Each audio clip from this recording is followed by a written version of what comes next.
जैसा कि साथियों हम सभी लोग जानते हैं, आज का बहुत ही महत्वपूर्ण सत्र है साप्ताहिक प्रश्नोत्तर सत्र। आज हम लोगों का 28वां साप्ताहिक प्रश्नोत्तर सत्र है और जिसके माध्यम से साथियों अभी तक हम लोगों ने 70 से अधिक प्रश्नों पर चर्चा कर ली है। आज हम लोग 28वें प्रश्नोत्तर सत्र का शुभारंभ करने जा रहे हैं। आइए, जो प्रश्न पहले से निर्धारित हैं पहले उन प्रश्नों पर चर्चा करेंगे और तत्पश्चात जो आज के प्रश्न होंगे, समय यदि रहता है तो आज के प्रश्नों पर हम लोग साथ में चर्चा अवश्य करेंगे। प्रश्न है साथियों कि धर्म बड़ा है या राष्ट्र बड़ा है, ऐसा आदरणीय बाबूजी ने प्रश्न पूछा है। जो भी परिजन इस संदर्भ में अपने विचार देना चाहते हैं वो इस प्रश्न के जवाब में अपने विचार दे सकते हैं। ध्यानपूर्वक विषय से ही संबंधित बातें कहेंगे, कम समय में अपनी बात कहने का प्रयास करेंगे। एक बार सभी लोग फिर से प्रश्न सुन लीजिए। प्रश्न है साथियों, धर्म बड़ा है या राष्ट्र बड़ा है, यही प्रश्न है। इस प्रश्न का जो जवाब देना चाहते हैं देना प्रारंभ करें। भाई साहब जी प्रणाम। हाँ भैया नमस्ते। राष्ट्र, हम भी इससे सहमत हैं, राष्ट्र बड़ा है। कारण कि देश जब हमारा देश है, हमारा देश सुरक्षित है तो हमारा धर्म सुरक्षित है, हम सुरक्षित हैं। और जहां भी देखा गया है अभी तक, जितना भी अभी सारी दुनिया की जो समाचार आ रहे हैं वहां पर यही देखा गया है कि राष्ट्र सुरक्षित है तो धर्म सुरक्षित है, और राष्ट्र सुरक्षित नहीं है तो धर्म भी जो है सो इन प्रकार बहुत सारी बातें देखी जा रही है। इसलिए हमारी भी सहमति है कि राष्ट्र ही बड़ा है। धन्यवाद। हाँ प्रणाम भैया। प्रणाम भैया। भैया मैं गाजियाबाद से बोल रहा हूँ। जी सुजीत मिश्रा जी बताइए। हेलो। हाँ जी, आवाज आ रही है। भैया मैं भी कुछ, हाँ भैया बात तकना आसान नहीं है कि धर्म बड़ा है कि राष्ट्र बड़ा है। दोनों एक सिक्के के दो पहलू हैं। इतनी आसानी से बड़ा है कौन छोटा है, गाड़ी के दो पहिए हैं। ठीक है, आपके हिसाब से दोनों के अपने अपने महत्व हैं। धर्म के बिना राष्ट्र अधूरा है और राष्ट्र के बिना धर्म अधूरा है। सर भैया,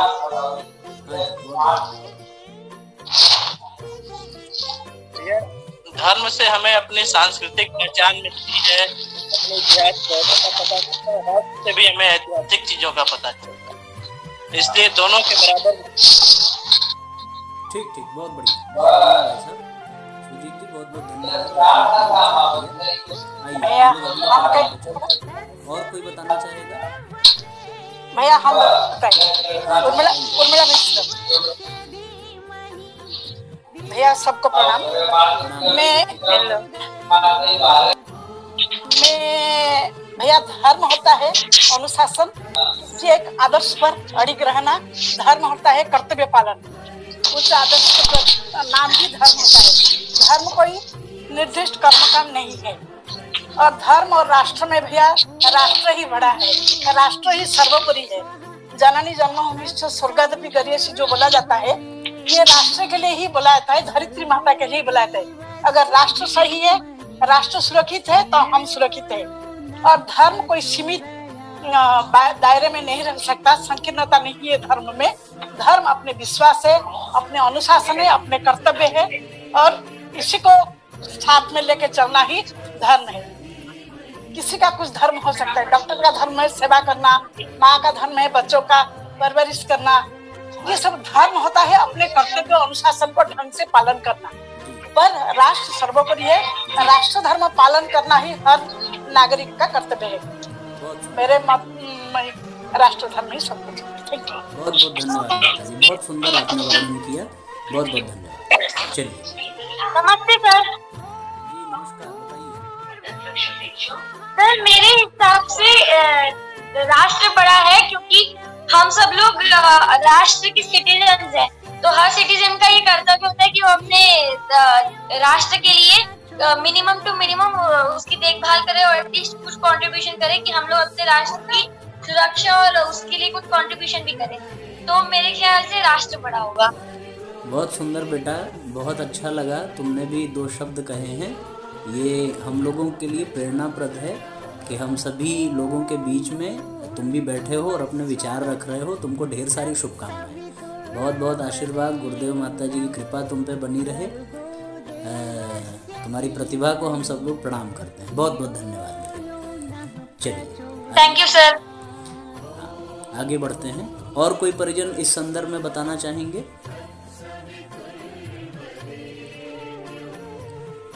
और कोई परिजन?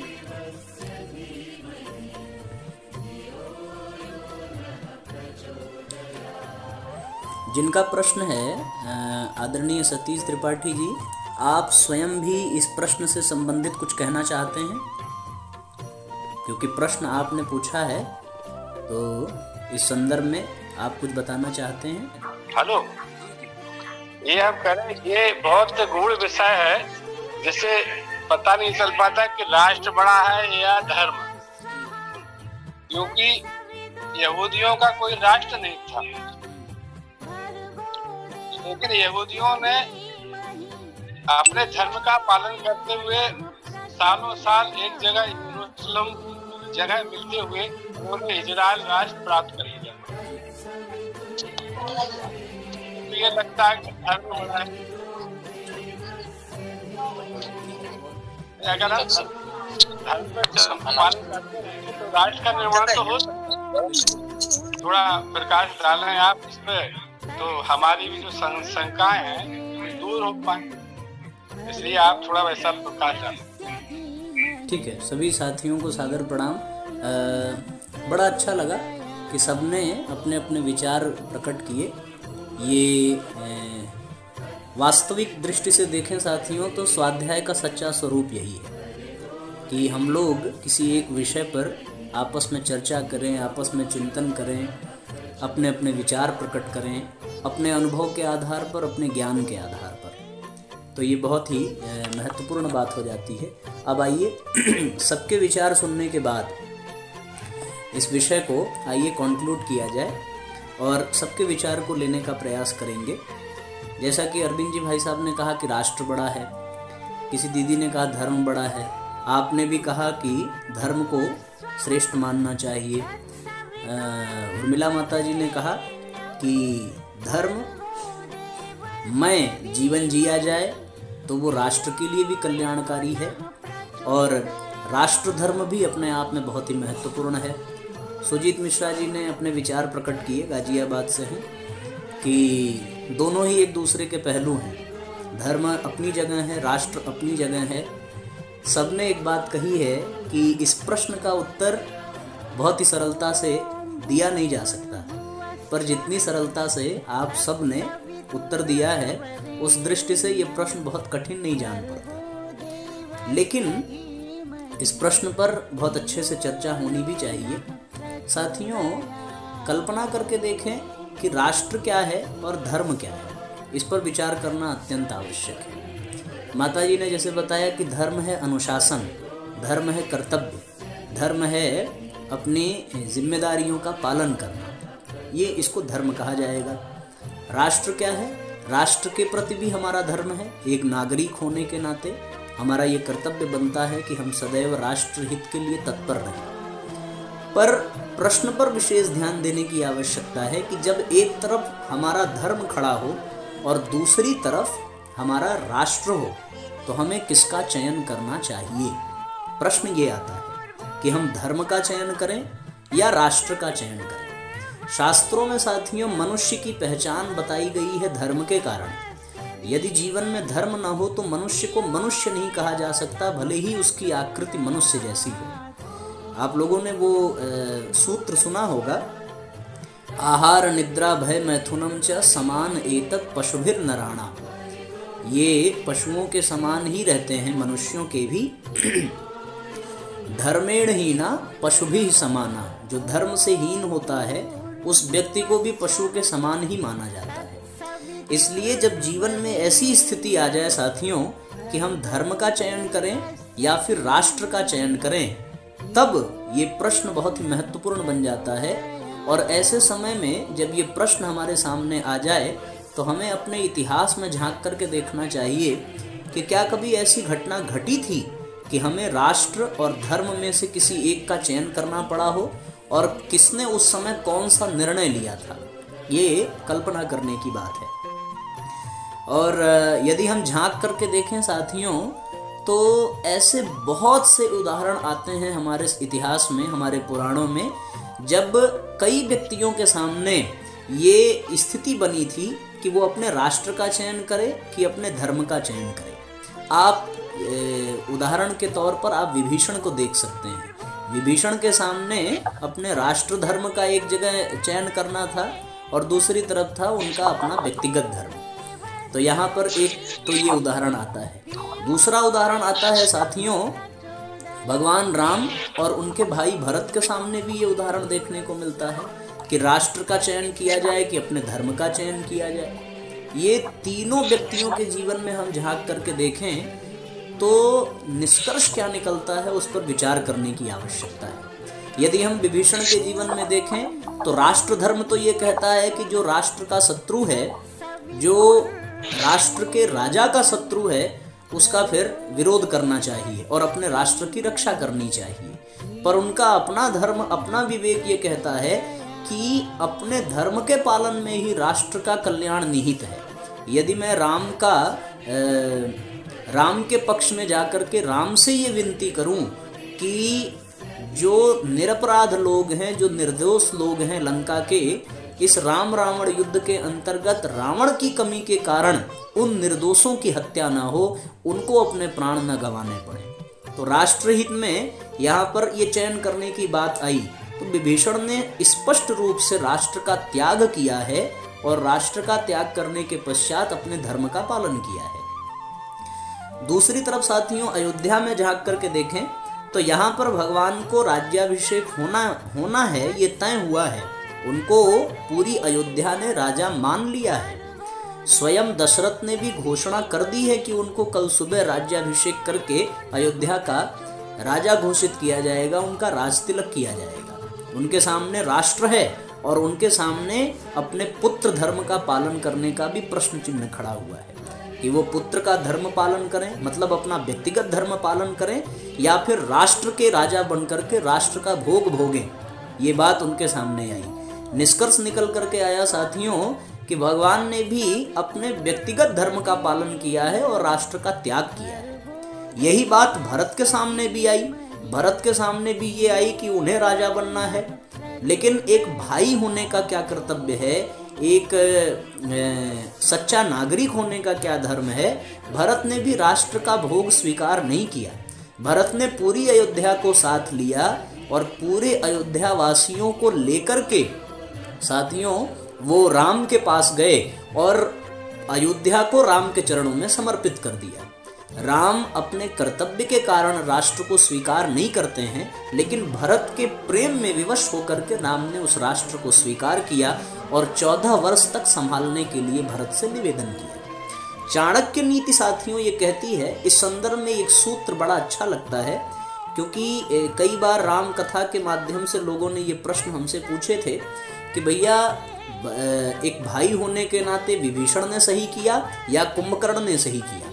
राष्ट्र धर्म का दृष्टांत दें और भाई के धर्म का दृष्टांत दें तो कुंभकर्ण को सही माना जाएगा, पर विभीषण किस दृष्टि से सही है, जो भगवान के चरण में अपने आप को समर्पित करता है। तो इस संदर्भ में साथियों एक सूत्र चाणक्य नीति का बहुत अच्छा लगता है और बहुत सटीक बैठता है। आप सबने सुना होगा कि त्यजेदेकम कुलस्यार्थे ग्रामस्यार्थे कुलम त्यजेत। ध्यान से सभी लोग सुनेंगे। त्यजेदेकम कुलस्यार्थे ग्रामस्यार्थे कुलम त्यजेत, ग्रामम जनपदस्यार्थे धर्मार्थे पृथ्वी त्यजेत। ये चाणक्य नीति में आता है। इसका अर्थ है साथियों कि त्यजेदेकम कुलस्यार्थे, किसी एक के लिए, क्षमा करें, कुल के लिए किसी एक का त्याग करना हो तो उसका त्याग कर देना चाहिए। अगर किसी एक का त्याग करने से पूरे कुल की रक्षा हो रही है तो फिर उसको त्याग देना चाहिए। त्यजेदेकम कुलस्यार्थे, कुल के हित में किसी एक व्यक्ति का त्याग करना अनुचित नहीं है। त्यजेदेकम कुलस्यार्थे ग्रामस्यार्थे कुलम त्यजेत, यदि किसी ग्राम का हित होता हो तो कुल का त्याग भी करना पड़े तो कर देना चाहिए। ग्रामस्यार्थे कुलम त्यजेत। और फिर अगले चरण में कहते हैं कि ग्रामम जनपदस्यार्थे, अर्थात पूरे जनपद के हित के लिए, पूरे समाज के हित के लिए यदि गांव का त्याग करना पड़े तो गांव को भी त्याग कर देना चाहिए। और फिर अंतिम चरण इस सूत्र का है साथियों कि धर्मार्थे पृथ्वीम त्यजेत, यदि धर्म के लिए पूरी पृथ्वी का त्याग करना पड़े तो संकोच नहीं करना चाहिए और धर्म के ही पक्ष में अपने आप को ले जाना चाहिए। यही काम विभीषण ने किया, यही काम साथियों भगवान राम ने किया, यही काम भरत ने किया। तो इस दृष्टि से यदि हम देखें, जब ये स्थिति बन जाए कि राष्ट्र और धर्म दोनों में से किसका चयन करना है, तो हमेशा पलड़ा धर्म के पक्ष में जाना चाहिए, जो शास्त्र और जो इतिहास कहते हैं। और इन्हीं के माध्यम से, इन्हीं को प्रमाण के रूप में रख करके हमने इस प्रश्न का समाधान करने का प्रयास किया है। मैं आशा करता हूं कि आप सबको ये बात समझ में आई होगी, आप सब लोग इससे संतुष्ट हुए होंगे। स्पष्ट हो गया सभी को? बहुत सही कहा, बहुत अच्छे तरीके से। एक बार अरविंद जी भाई साहब ने ही पूछा था कि धर्म से बड़ा क्या है। यदि राष्ट्र से भी बड़ा धर्म है तो फिर साथियों धर्म से बड़ा क्या है, धर्म से बड़ा क्या है, ये भी प्रश्न उठता है। आपने एक बार पूछा था और हम लोगों ने बहुत अच्छे से चर्चा की थी इस प्रश्न पे। यहाँ जितने साथी उपस्थित हैं, मैं एक बार इस प्रश्न के जवाब को फिर से रिपीट कर देता हूँ ताकि वो याद फिर से ताज़ा हो जाए। अच्छी बातों को बार बार स्मरण करना चाहिए जिससे कि उसका प्रभाव जीवन में बना रहे। तो यहाँ तो ये स्पष्ट हो गया कि राष्ट्र से बड़ा धर्म है, इसमें कोई संशय नहीं है। जब धर्म की बात आती है तो धर्म से बड़ा क्या होना चाहिए, ये भी बात सामने आती है। तो जवाब में स्पष्ट रूप से परम पूज्य गुरुदेव के साहित्य में भी ये बात लिखी है साथियों कि धर्म से बड़ा है युग धर्म, धर्म से बड़ा है युग धर्म, जब ये बात निकल करके आती है। अब ये युग धर्म, तो मैं निवेदन कर रहा था साथियों कि राष्ट्र से बड़ा धर्म है, ये बात यहाँ पर आती है तब जब राष्ट्र और धर्म में किसी एक का चयन करना हो, इसका विशेष ध्यान देंगे। और फिर अगला प्रश्न है भैया कि धर्म से बड़ा क्या है, तो फिर निकल करके ये आता है कि धर्म से बड़ा है साथियों युग धर्म। अब ये युग धर्म क्या है? युग धर्म वो है जो समय की मांग है। आप ये विचार करके देखें, भगवान राम का सहयोग करने के लिए न जाने कितने रीक्ष वानरों ने अपने परिवार त्याग दिए और इस शर्त पे त्याग दिए कि वो शायद राम रावण के युद्ध में बच करके आएंगे वापस या नहीं। उन्होंने अपने पारिवारिक धर्म को त्याग दिया, उन्होंने अपने व्यक्तिगत धर्म को त्याग दिया। युग धर्म की आवाज सुनी कि राम अच्छे काम के लिए रावण का वध कर रहे हैं, राम का जीतना यानी धर्म की जीत है। तो ये युग धर्म के लिए सारे धर्म गौड़ हो जाते हैं, इसका विशेष ध्यान रखना है। वर्तमान में यदि हमारे देश पर कोई पड़ोसी देश आक्रमण करे और हम सब भले सेना में ना हो, और यदि देश की राष्ट्र की सुरक्षा के लिए, राष्ट्र की गरिमा को बचाने के लिए हमें सेना में भर्ती होकर के बिना प्रशिक्षण के भी प्राण त्यागना पड़े, तो हम अपने परिवार के, अपने व्यक्तिगत धर्म को ताक पर रख करके राष्ट्र धर्म का पालन करेंगे और उस वक्त यही युग धर्म होगा साथियों। यहाँ पर ये बात स्पष्ट रूप से हम सभी को जान लेनी चाहिए कि अर्जुन ने अपने पितामह का वध किया, ये बात निकल कर आती है, अपने गुरु का वध किया, ये बात निकल करके आती है साथियों। तो धार्मिक व्यक्तिगत धर्म की दृष्टि से देखें तो अपने पिता के ऊपर वार करना उचित नहीं था, व्यक्तिगत धर्म की दृष्टि से देखें तो अपने गुरु के ऊपर वार करना उचित नहीं था। पर युग धर्म ये है कि धर्म की जीत के लिए यदि अधर्म भी करना पड़े, तो महाभारत ये सिखाती है साथियों कि हमें धर्म की जीत के लिए, धर्म के लिए कुछ भी करना चाहिए। धर्म से बड़ा उस वक्त युग धर्म हो जाता है और युग धर्म ही हम सब के लिए सर्वोपरि है, ऐसा हमें मानना चाहिए। परम पूज्य गुरुदेव ने कहा है कि आज के समय में समयदान ही युग धर्म है, आज के समय में समयदान ही युग धर्म है, क्योंकि समयदान से ही हम गुरुदेव के विचारों को जन जन तक पहुंचा सकते हैं, गुरुदेव की बातों को लोगों तक पहुंचा सकते हैं और युग परिवर्तन में, नवयुग के आगमन में, सतयुग की वापसी में अपनी अहम भूमिका निभा सकते हैं। इसलिए साथियों इस बात का हमें विशेष ध्यान देना है कि राष्ट्र से बड़ा धर्म है और धर्म से बड़ा है युग धर्म, जो समय की मांग है। स्पष्ट हो गया सभी परिजनों को?